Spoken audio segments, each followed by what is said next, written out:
మనం ఇప్పటికే Japanese walking, Nordic walking, భోజనం తర్వాత నడవటానికి సరైన సమయం గురించి చాలాసార్లు మాట్లాడుకున్నాం. కానీ ఇప్పుడు కొత్తగా లింఫాటిక్ వాకింగ్ అనేది ప్రచారంలో ఉంది. ఇది నిజంగా కొత్త వ్యాయామమా? దీని గురించి వాళ్ళు మనం తెలుసుకుందాం. మన శరీరంలో లింఫాటిక్ వ్యవస్థ అనే ఒక ముఖ్యమైన నాళాల సమూహం ఉంటుంది. ఇది కణజాలాల్లో ఉన్న అదనపు ద్రవాన్ని సేకరించి శరీర రక్షణ వ్యవస్థకు సహాయం చేసి ఆ ద్రవాన్ని తిరిగి రక్తంలోకి పంపిస్తుంది. అయితే రక్త ప్రసరణలా దీనికి గుండె లాంటి పంపు ఉండదు.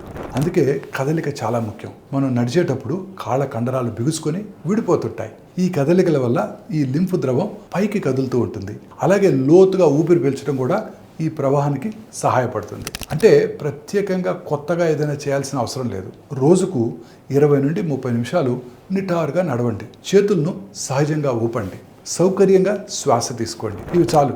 ఇది శరీరంలోని ద్రవ ప్రవాహం సజావుగా ఉండటానికి సహాయపడుతుంది. ఒక్క విషయం గుర్తుంచుకోండి, ఇది శరీరాన్ని పూర్తిగా శుభ్రం చేసే మాయ కాదు. వాపును పూర్తిగా తగ్గించే చికిత్స కూడా కాదు. కారణం లేకుండా వాపు కనుక ఉన్నట్టయితే తప్పకుండా మీ దగ్గరలో ఉన్న డాక్టర్ని సంప్రదించండి.